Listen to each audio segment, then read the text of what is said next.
Hello everybody, welcome to another episode of Misfit Gardening. Today I'm going to give you a little bit of a tour around our garden and tell you about some of the changes that we're going to make. So stay tuned and find out a bit more.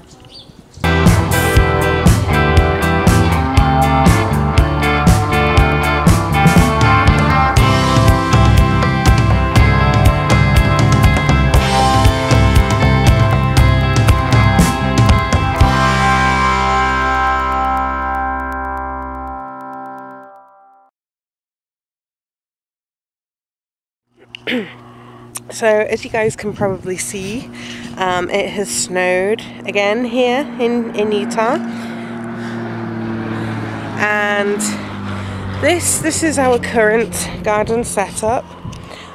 It is slightly raised. It's kind of encased with leftover bricks, and the original garden actually ran from here to here, and it's about 22 feet by about 25 feet or so. So it's quite a large gardening area, and last year we extended it by another three feet in the lengthways direction, and then we added another smaller piece onto here when we broke down one of the existing raised beds that we have here. So what we're going to be doing in the next couple of weeks is we're actually having a vinyl fence put up, so all of these boxes and things that are here are going to be going.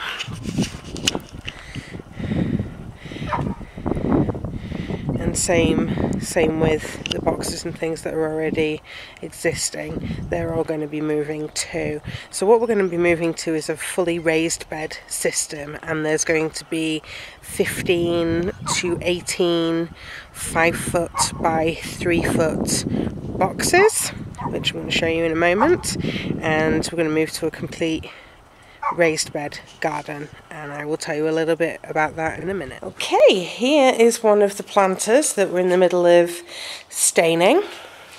It is 5 feet by about 3 feet, and we've used oops, I don't want to get the camera thing in the way.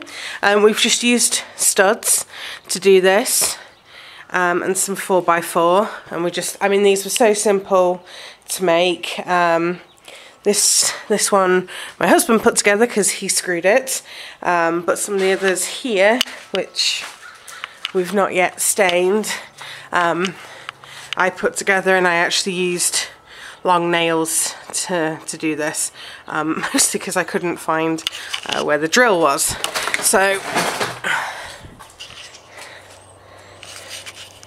they're just 3 slats put together on each side, and we got the 8-foot 2x6s from the hardware store, and then we got some 4x4. This is actually cedar posts that we put in, and we've used these as the supports for the actual box itself. So we took 4x4s because they were going to be longer lasting. Cedar is a lot more durable than pine, and it'll last longer as well. I wanted something that was going to be very sturdy as well, because some of the vegetables and things that we're growing this year, we're going to be trying the cattle grid framing to put up as supports for them.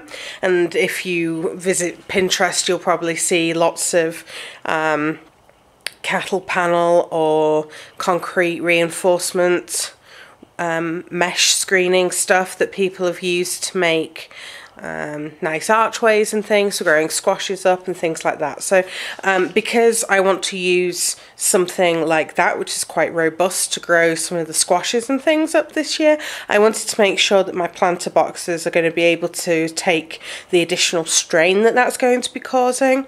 And also, my husband really decided to use the 2x6 stuff to make sure that the container itself was going to be strong enough to hold the soil and everything that's going to be in it. We could have used thinner panels, but they wouldn't last as long. And speaking of things that were going to be lasting, we've been staining this, and we've been staining it with this stuff. Again, this one was my husband's choice. I probably would have preferred a more natural plant-based stain, but we went with the penetrating oil stuff that's used for decking, because we wanted to make sure this stuff was going to last.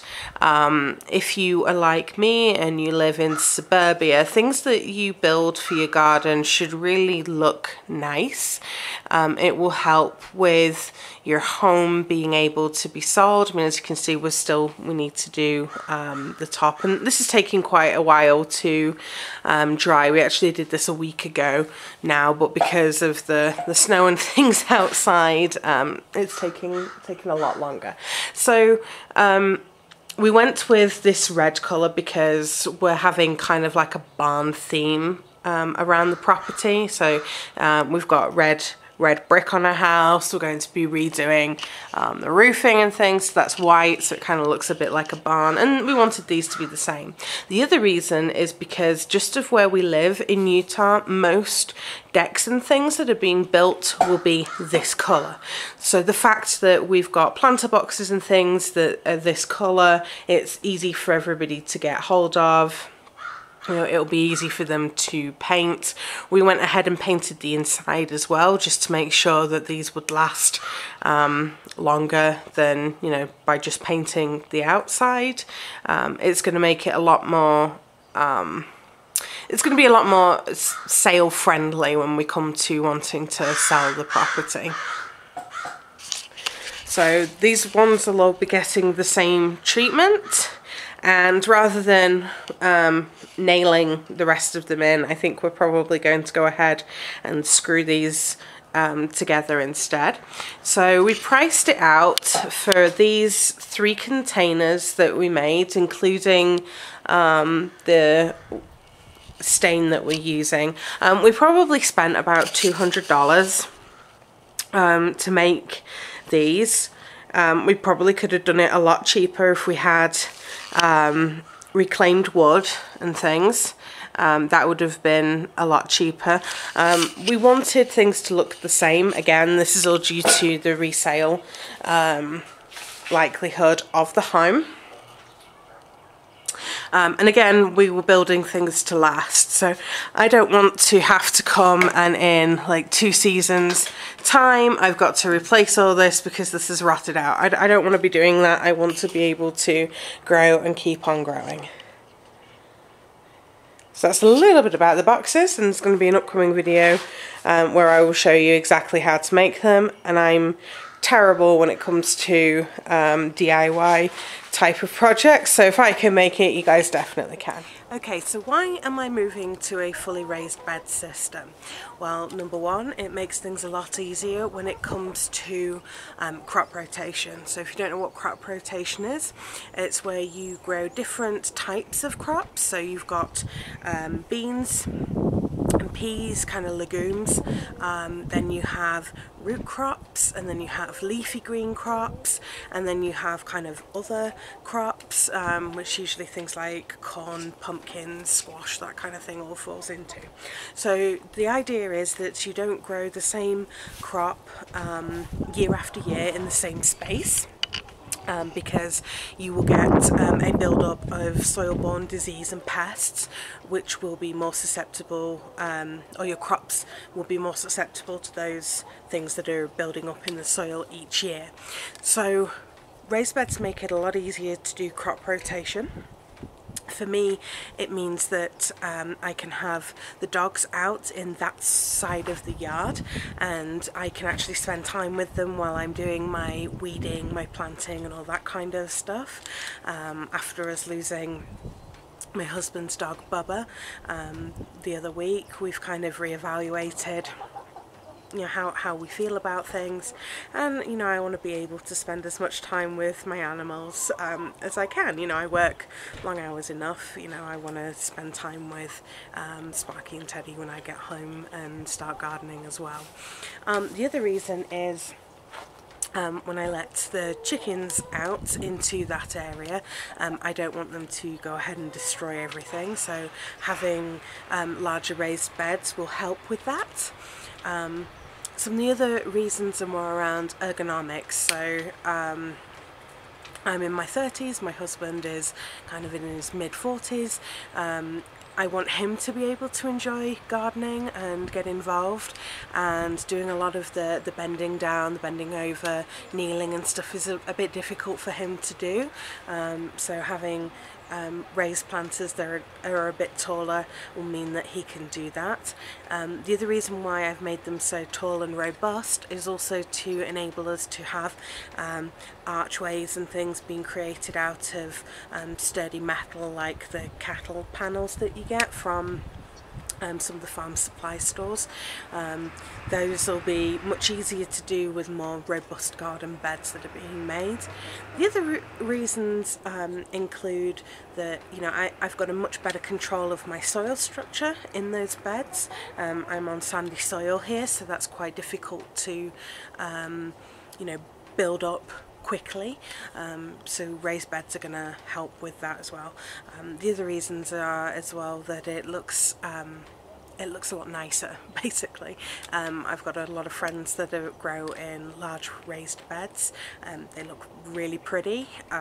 Once you've got things like soaker hoses and stuff in them, they pretty much look after themselves, so it's going to be a lot easier to take care of. You know, I'm going to use far less mulch in those areas, being able to get them looking nice and operating just how I want them in no dig systems, and it's also going to stop a lot of the compaction problems that I have. So the garden that I have at the moment, we've got designated walkways on things. The soil, even though it's sandy, where we've been walking across, it's got compacted quite badly, so raised bed systems will stop that. And also it means that, you know, you can grow whatever you want in each of those raised beds. So I can have a couple of beds that are dedicated to chicken fodder that I'm growing. I can have several beds dedicated to different squashes, raspberries, blueberries, strawberries. I can also have beds dedicated to brassicas, you know, all my broccoli that I'm growing, other beds dedicated just to beans and things. So it's going to make it a lot easier for me to be able to rotate things through. I'm going to be doing a lot of successional sowing, so there's going to be beds that are getting freed up throughout the season. And you know, I think it's just going to be one of those gardening experiments that are going to be a lot easier as not only I get older, but also if I look at selling the house in a few years' time and an older couple want it, it's going to be easier for them to keep gardening as well. So that's just some of the reasons why we're moving to a raised bed system. If you guys grow in raised beds, I'd love to hear what your thoughts are if you're considering moving to a raised bed. The next couple of videos I'm going to be doing, I'm going to show you exactly how I've made my raised beds and how I'm going to be setting them all up, so you can see right from the beginning what it takes to make them. So until I see you guys next time, I'm Em from Miss Wick Gardening. See you later.